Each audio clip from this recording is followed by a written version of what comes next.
اچھا آپ مجھے تھوڑا سا بتائیے کہ کیا اس پروجیکٹ میں کلراٹھی زمین کو بھی قابل کاشت بنانا شامل ہے؟ جی ڈیفینیٹلی اس میں کراٹھی رقبے بھی ہیں. ڈیفینیٹلی کراٹھی رقبوں کی جو لینڈ ہے، لینڈ ریکلیمیشن ہو سکتی ہے، اس کو بہتر کیا جا سکتا ہے، کیونکہ ابھی تک تو اس کو بیکار سمجھ کے چھوڑا ہوا ہے نا، جی اس لیے پوچھ رہی ہوں. اس کو بہتر کیا جا سکتا ہے، یا اس میں ایسے سیڈز لیے جا سکتے ہیں جو کلراٹھی زمین میں اگ سکے. بالکل ایسا تو ہمیں ایسے گراسز بھی ایسے ہیں، فوڈرز ایسے ہیں کہ جو کہ واٹر لاگنگ اور جو کلراٹھی ایریے میں وہاں پر اس کی پیداوار لی جا سکتی ہے. بالکل صحیح درست فرمایا. اصل چیز دیکھیں، میں یہ اپنے جتنے بھی ادارے ہمارے ہیں، یہ فوج نے ذمہ داری لی، جنرل صاحب ذمہ داری لے رہے. کیوں جنرل صاحب کے اوپر لوگ ٹرسٹ کر؟ کیونکہ یہ ایک بیسیکلی ڈسپلنڈ ادارہ ہے. ایگزیکٹلی. اگر اسی ڈسپلن کے ساتھ ہمارے پولیٹیشین، ہمارے جو باقی ادارے ہیں، اس ڈسپلن میں کام کرے تو ہر ایک بندہ کام کر سکتا ہے. ایک ریگولیٹری فریم ورک، ایک ڈسپلن مہیا کر دیا گیا ہے. اب اس ڈسپلن کے اندر رہتے ہوئے ہر کسی کو کام کرنا ہے. اور یہ اکیلے ایک ادارے کا کام نہیں ہے، یہ ٹیم ورک ہے. اس ٹیم ورک میں آپ کو ریسرچ کے ادارے، ایگریکلچر ایکسٹینشن کے ادارے، پرائیویٹ سیکٹر، یونیورسٹیز اور ہماری جو انتظامیہ ہے، سب نے جب مل کے کام کرنا ہے، ٹارگٹ ایک ہوگا تو انشاءاللہ ہماری اچیومنٹس ہوں گی، نتائج بھی اچھے آئیں گے، نتائج بھی اچھے آئیں گے، اور انشاءاللہ ہم سیلف سفیشینٹ ہوں گے.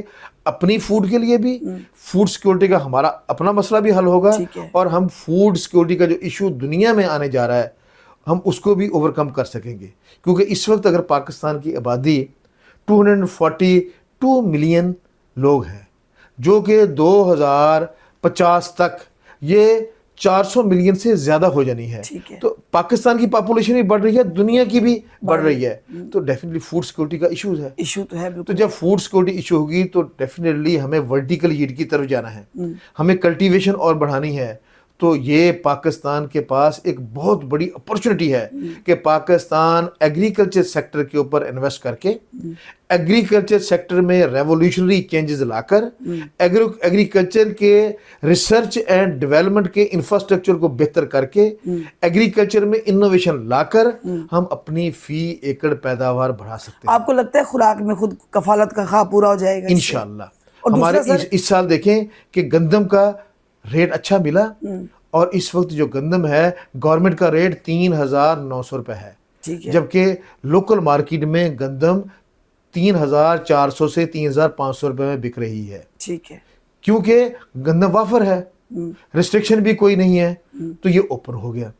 تو اس طریقے سے جب آپ کی پیداوار بڑھے گی تو قیمتیں بھی آٹومیٹیکلی کم آئیں گی. لیکن اس کے لیے سٹوریج فیسلٹی، اب بلیک میلنگ نہیں ہونی چاہیے کہ زمیندار اگا تو لے، اس کے بعد اس کو پبلک سیکٹر، جو کئی سالوں سے ہو رہا ہے نا، مافیا ہے، جو ٹریڈرز ہیں، ان کی بلیک میلنگ میں آ جائے، ان کی زد میں زمیندار آ جائے اور ان کو سستے داموں خرید کر پھر اس کو ہولڈ کریں، اور ہولڈ کرنے کے بعد 1-2 مہینے کے بعد اس کو ہائی پرائس کے اوپر بیچیں. زمینداروں کا احتسال نہیں ہونا چاہیے.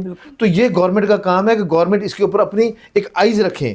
جو گورنمنٹ نے کمٹ کیا ہے زمیندار کے ساتھ، زمیندار وہ اس کو پورا کرے. تو بیسیکلی یہ جو چیزیں ہیں، تو گورنمنٹ کو ہم جتنی ٹیک کیئر گورنمنٹ زمیندار کی کرے گی، انشاءاللہ ہمارا جو فارمر ہے وہ اس دھرتی سے، اس مٹی سے بالکل سونا اگلے گی، اور اس مٹی سے اناج اگلے گی، اس مٹی سے کاٹن اگلے گی، بشرطے یہ ہے کہ ہماری جو گورنمنٹ کی پالیسیز ہیں وہ گورنمنٹ کو سپورٹو ہوں. زبردست. زمیندار کو سپورٹ، گورنمنٹ کی پالیسی زمیندار کو مطلب خوشحال کسان خوشحال ہونا چاہیے ایکچولی نا. نعرہ تو یہی ہے نا کہ کسان خوشحال تو پاکستان خوشحال، تو ڈیفینیٹلی کسان بھی خوشحال ہونا چاہیے.